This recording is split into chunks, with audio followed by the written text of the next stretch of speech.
Welcome to Dreamy Tales Zone, where stories come to life.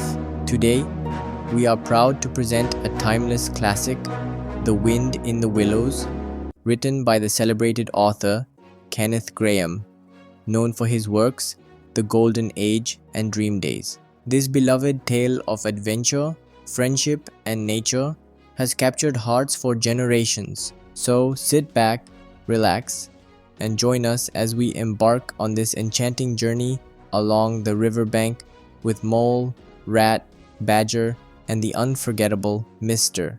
Toad. Chapter 1. The Riverbank.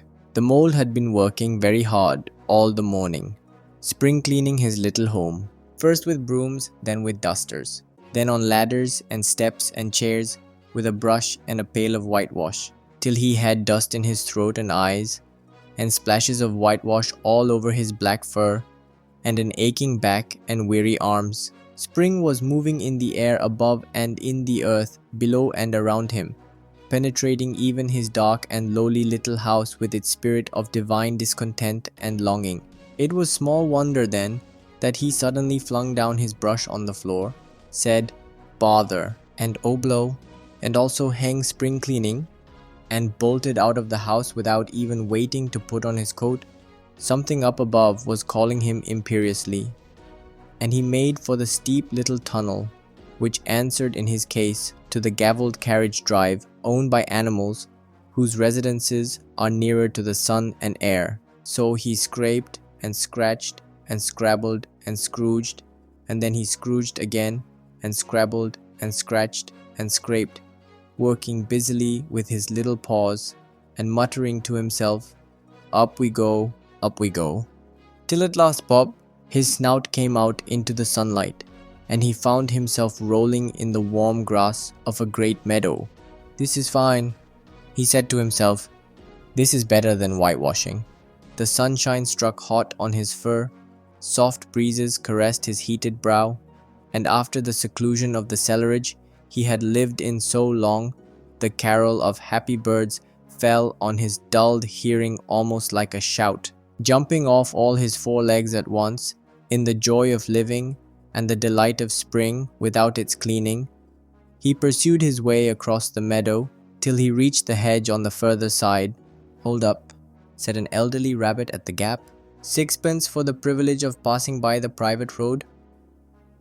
He was bowled over in an instant by the impatient and contemptuous Mole, who trotted along the side of the hedge, chaffing the other rabbits as they peeped hurriedly from their holes to see what the row was about. Onion sauce," he remarked jeeringly, and was gone before they could think of a thoroughly satisfactory reply. Then they all started grumbling at each other. "How stupid you are. Why didn't you tell him? Well, why didn't you say? You might have reminded him," and so on, in the usual way. But of course it was then much too late, as is always the case. It all seemed too good to be true. Hither and thither, through the meadows, he rambled busily, along the hedgerows, across the copses, finding everywhere birds building, flowers budding, leaves thrusting, everything happy and progressive and occupied. And instead of having an uneasy conscience pricking him and whispering, "Whitewash," he somehow could only feel how jolly it was to be the only idle dog among all these busy citizens. After all, the best part of a holiday is perhaps not so much to be resting yourself, as to see all the other fellows busy working.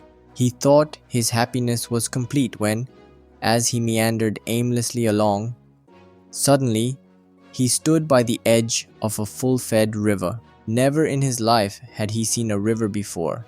This sleek, sinuous, full-bodied animal, chasing and chuckling, gripping things with a gurgle and leaving them with a laugh, to fling itself on fresh playmates that shook themselves free and were caught and held again. All was a shake and a shiver, glints and gleams and sparkles, rustle and swirl, chatter and bubble. The Mole was bewitched, entranced, fascinated.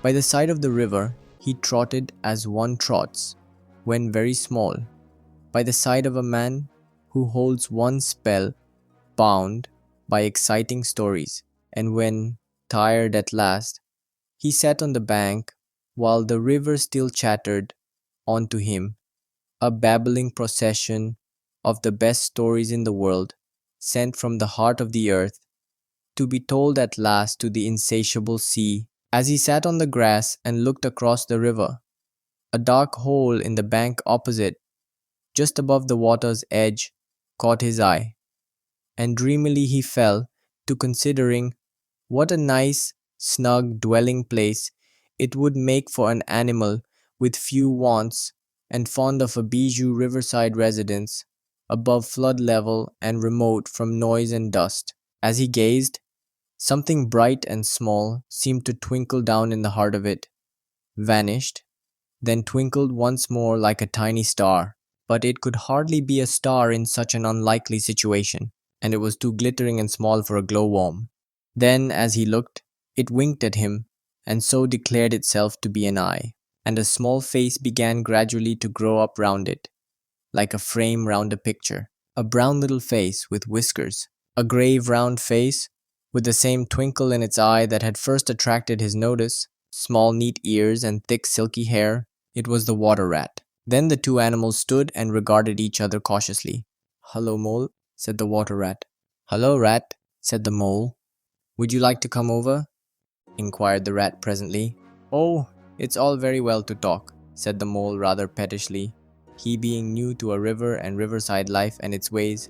The rat said nothing, but stooped and unfastened a rope and hauled on it, then lightly stepped into a little boat which the mole had not observed. It was painted blue outside and white within, and was just the size for two animals, and the mole's whole heart went out to it at once, even though he did not yet fully understand its uses. The rat sculled smartly across and made fast. Then he held up his forepaw as the mole stepped gingerly down. "Lean on that," he said. "Now then, step lively." And the mole, to his surprise and rapture, found himself actually seated in the stern of a real boat. "This has been a wonderful day," said he, as the rat shoved off and took to the sculls again. "Do you know, I've never been in a boat before in all my life." "What?" cried the rat, open-mouthed. "Never been in a... You never... Well, What have you been doing then?" "Is it so nice as all that?" asked the mole shyly, though he was quite prepared to believe it, as he leant back in his seat and surveyed the cushions, the oars, the rowlocks, and all the fascinating fittings, and felt the boat sway lightly under him. "Nice. It's the only thing," said the water rat solemnly, as he leant forward for his stroke. "Believe me, my young friend, there is nothing, absolute nothing, half so much worth doing as simply messing about in boats. Simply messing," he went on dreamily. "Messing about in boats, messing. Look ahead, rat," cried the mole suddenly. It was too late. The boat struck the bank full tilt.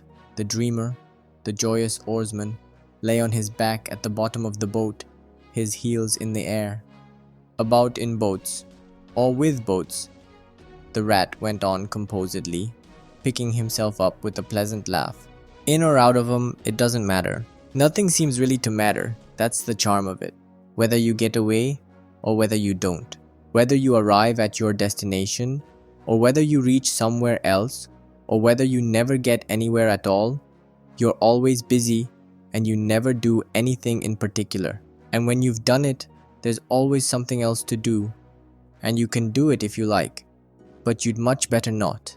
Look here, if you've really nothing else on hand this morning, supposing we drop down the river together and have a long day of it." The mole waggled his toes from sheer happiness, spread his chest with a sigh of full contentment, and leant back blissfully into the soft cushions. "What a day I'm having," he said. "Let us start at once." "Hold hard a minute, then," said the rat. He looped the painter through a ring in his landing stage, climbed up into his hole above, and after a short interval, reappeared staggering under a fat wicker luncheon basket. "Shove that under your feet," he observed to the mole as he passed it down into the boat. Then he untied the painter and took the sculls again. "What's inside it?" asked the mole, wriggling with curiosity. "There's cold chicken inside it," replied the rat briefly. A cold chicken, cold tongue, cold ham, cold fish, pickled gherkin salad, French rolls, pressed sandwiches, potted meat, ginger beer, lemonade, soda water. Stop too much. Only what I always take on these little excursions. "Oh, stop, stop," cried the mole in ecstasies. "This is too much." "Do you really think so?" inquired the rat seriously. "It's only what I always take on these little excursions. And the other animals are always telling me that I'm a mean beast and cut it very fine." The mole never heard a word he was saying, absorbed in the new life he was entering upon, intoxicated with the sparkle, the ripple, the scents and the sounds and the sunlight.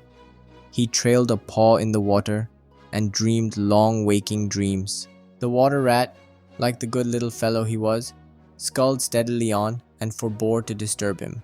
"I like your clothes awfully, old chap," he remarked after some half an hour or so had passed. "I'm going to get a black velvet smoking suit myself someday as soon as I can afford it." "I beg your pardon," said the mole, pulling himself together with an effort.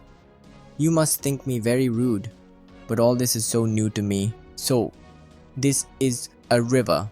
"The river," corrected the rat, "and you really live by the river. What a jolly life." "By it and with it and on it and in it," said the rat.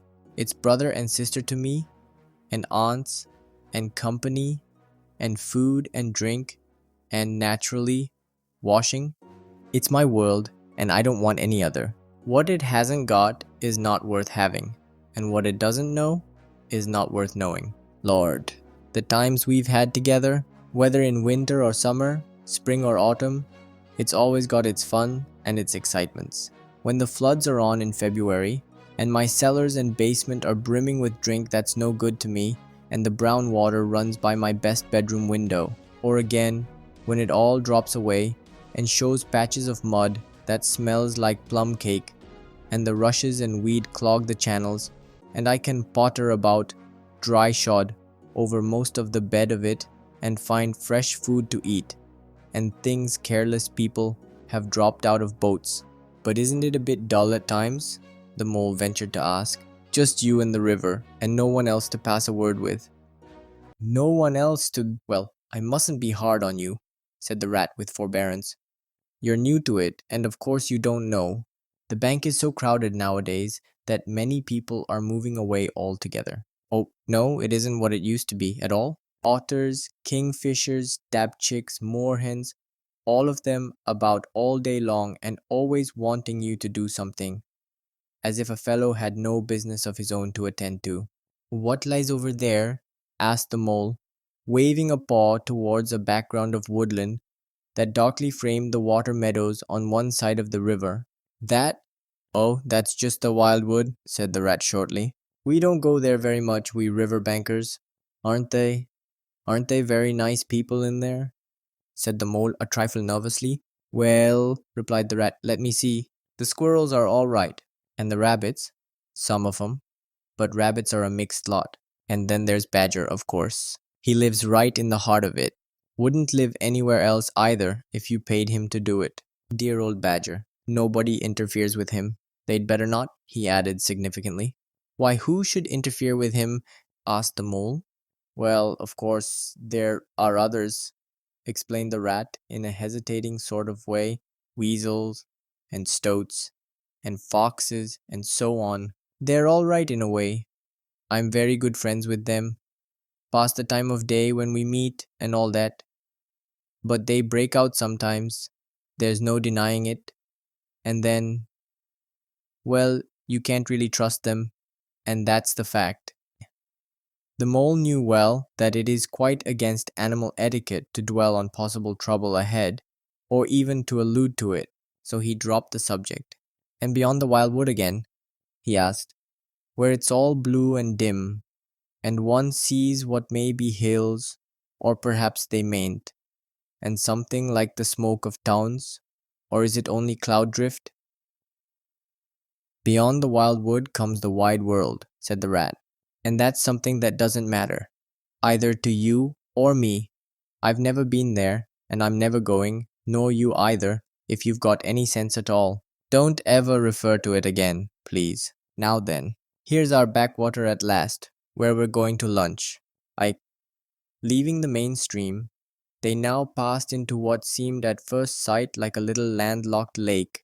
Green turf sloped down to either edge, brown, snaky tree roots gleamed below the surface of the quiet water, while ahead of them the silvery shoulder and foamy tumble of a weir, arm in arm with a restless, dripping mill wheel that held up in its turn a grey gabled mill house, filled the air with a soothing murmur of sound, dull and smothery, yet with little clear voices speaking up cheerfully out of it at intervals. It was so very beautiful that the mole could only hold up both forepaws and gasp, "Oh my, oh my, oh me." The rat brought the boat alongside the bank, made her fast, helped the still awkward mole safely ashore, and swung out the luncheon basket. The mole begged as a favor to be allowed to unpack it all by himself, and the rat was very pleased to indulge him, and to sprawl at full length on the grass and rest, while his excited friend shook out the tablecloth and spread it, took out all the mysterious packets one by one, and arranged their contents in due order, still gasping, "Oh oh my," at each fresh revelation. When all was ready, the rat said, "Now, pitch in, old fellow." And the mole was indeed very glad to obey, for he had started his spring cleaning at a very early hour that morning, as people will do, and had not paused for bite or sup, and he had been through a very great deal since that distant time, which now seemed so many days ago, said the rat presently, when the edge of their hunger was somewhat dulled, and the mole's eyes were able to wander off the tablecloth a little. "I am looking," said the mole, "at a streak of bubbles that I see traveling along the surface of the water. That is a thing that strikes me as funny." "Bubbles? Oh," said the rat, and chirruped cheerily in an inviting sort of way. A broad, glistening muzzle showed itself above the edge of the bank, and the otter hauled himself out and shook the water from his coat. "Greedy beggars," he observed, making for the provender. "Why didn't you invite me, Ratty?" "This was an impromptu affair," explained the rat. "By the way, my friend Mr. Mole." "Proud, I'm sure," said the otter, and the two animals were friends forthwith. "Such a rumpus everywhere," continued the otter. "All the world seems out on the river today. I came up this backwater to try and get a moment's peace, and then stumble upon you fellows. At least, I beg pardon. I don't exactly mean that, you know." There was a rustle behind them, proceeding from a hedge wherein last year's leaves still clung thick, and a stripy head, with high shoulders behind it, peered forth on them. "Come on, old badger," shouted the rat. The badger trotted forward a pace or two, then grunted, company," and turned his back and disappeared from view. "That's just the sort of fellow he is," observed the disappointed rat. "Simply hates society. Now we shan't see any more of him today. Well, tell us, who's out on the river?" "Toad's out, for one," replied the otter. "In his brand new wager boat. New Togs knew everything." The two animals looked at each other and laughed. "Once it was nothing but sailing," said the rat. "Then he tired of that and took to punting. Nothing would please him but to punt all day and every day, and a nice mess he made of it. Last year it was houseboating, and we all had to go and stay with him in his houseboat and pretend we liked it. He was going to spend the rest of his life in a houseboat. It's all the same, whatever he takes up. He gets tired of it and starts on something fresh." "Such a good fellow, too," remarked the otter reflectively. "But no stability, especially in a boat." From where they sat, they could get a glimpse of the main stream across the island that separated them, and just then a wager boat flashed into view. The rower, a short, stout figure, splashing badly and rolling a good deal, but working his hardest. The rat stood up and hailed him, but Toad, for it was he, shook his head and settled sternly to his work. "He'll be out of the boat in a minute if he rolls like that," said the rat, sitting down again. "Of course he will," chuckled the otter. "Did I ever tell you that good story about Toad and the lock keeper? It happened this way. Toad lay. An errant mayfly swerved unsteadily athwart the current in the intoxicated fashion affected by young bloods of mayflies seeing life. a swirl of water, and a cloop, and the mayfly was visible no more. Neither was the otter. The mole looked down. The voice was still in his ears, but the turf whereon he had sprawled was clearly vacant. Not an otter to be seen as far as the distant horizon, but again there was a streak of bubbles on the surface of the river. The rat hummed a tune, and the mole recollected that animal etiquette forbade any sort of comment on the sudden disappearance of one's friends at any moment, for any reason or no reason whatever. Well, well, said the rat, I suppose we ought to be moving. I wonder which of us had better pack the luncheon basket. He did not speak as if he was frightfully eager for the treat. Oh, please let me, said the mole. So, of course, the rat let him. Packing the basket was not quite such pleasant work as unpacking the basket. It never is. But the mole was bent on enjoying everything. And although just when he had got the basket packed and strapped up tightly, he saw a plate staring up at him from the grass, and when the job had been done again, the rat pointed out a fork which anybody ought to have seen, and last of all, behold, the mustard pot, which he had been sitting on without knowing it. Still somehow, the thing got finished at last, without much loss of temper.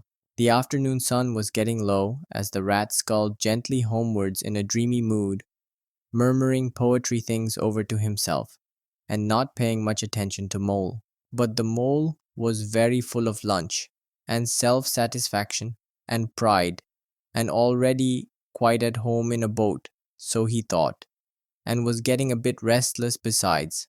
And presently he said, Ratty, please, I want to row now. The rat shook his head with a smile. Not yet, my young friend, he said. Wait till you've had a few lessons. It's not so easy as it looks. The mole was quiet for a minute or two, but he began to feel more and more jealous of Rat, sculling so strongly and so easily along, and his pride began to whisper that he could do it every bit as well. He jumped up and seized the scull so suddenly that the rat, who was gazing out over the water and saying more poetry things to himself, was taken by surprise and fell backwards off his seat with his legs in the air for the second time, while the triumphant mole took his place and grabbed the sculls with entire confidence. Stop it, you silly ass, cried the rat from the bottom of the boat. You can't do it. You'll have us over. The mole flung his sculls back with a flourish and made a great dig at the water. He missed the surface altogether. His legs flew up above his head, and he found himself lying on the top of the prostrate rat. Greatly alarmed, he made a grab at the side of the boat, and the next moment, sploosh, over went the boat, and he found himself struggling in the river. Oh my, how cold the water was, and oh, how very wet it felt. How it sang in his ears as he went down, down, down. How bright and welcome the sun looked as he rose to the surface, coughing and spluttering.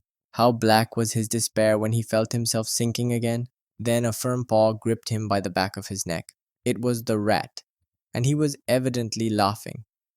The mole could feel him laughing, right down his arm, and through his paw, and so into the mole's neck. The rat got hold of a skull and shoved it under the mole's arm. Then he did the same by the other side of him, and, swimming behind, propelled the helpless animal to shore, hauled him out, and set him down on the bank, a squashy, pulpy lump of misery. When the rat had rubbed him down a bit, and wrung some of the wet out of him, he said, Now then, old fellow, trot up and down the towing path as hard as you can, till you're warm and dry again, while I dive for the luncheon basket. So the dismal mole, wet without and ashamed within, trotted about till he was fairly dry, while the rat plunged into the water again, recovered the boat, righted her, and made her fast, fetched his floating property to shore by degrees, and finally dived successfully for the luncheon basket and struggled to land with it. When all was ready for a start once more, the mole, limp and dejected, took his seat in the stern of the boat, and as they set off, he said in a low voice broken with emotion, Ratty, my generous friend, I am very sorry indeed for my foolish and ungrateful conduct. My heart quite fails me when I think how I might have lost that beautiful luncheon basket. Indeed, I have been a complete ass, and I know it. Will you overlook it this once and forgive me, and let things go on as before? That's all right, bless you, responded the rat cheerily. What's a little wet to a water rat? I'm more in the water than out of it most days. Don't you think any more about it? And look here, I really think you had better come and stop with me for a little time. It's very plain and rough, you know, not like Toad's house at all, but you haven't seen that yet. Still, I can make you comfortable, and I'll teach you to row and to swim, and you'll soon be as handy on the water as any of us. The mole was so touched by his kind manner of speaking that he could find no voice to answer him, and he had to brush away a tear or two with the back of his paw. But the rat kindly looked in another direction, and presently the mole's spirits revived again, and he was even able to give some straight back talk to a couple of moorhens who were sniggering to each other about his bedraggled appearance. When they got home, the rat made a bright fire in the parlor and planted the mole in an armchair in front of it, having fetched down a dressing gown and slippers for him, and told him river stories till supper time. Very thrilling stories they were, too, to an earth-dwelling animal like mole. Stories about weirs and sudden floods, and leaping pike, and steamers that flung hard bottles. At least, bottles were certainly flung, and from steamers, so presumably by them, and about herons, and how particular they were whom they spoke to, and about adventures down drains, and night fishings with otter, or excursions far afield with badger. Supper was a most cheerful meal, but very shortly afterwards, a terribly sleepy mole had to be escorted upstairs by his considerate host to the best bedroom, where he soon laid his head on his pillow in great peace and contentment, knowing that his new-found friend, the river, was lapping the sill of his window. This day was only the first of many similar ones for the emancipated mole, each of them longer and full of interest as the ripening summer moved onward. He learned to swim and to row, and entered into the joy of running water. And with his ear to the reed stems, he caught, at intervals, something of what the wind went whispering so constantly among them.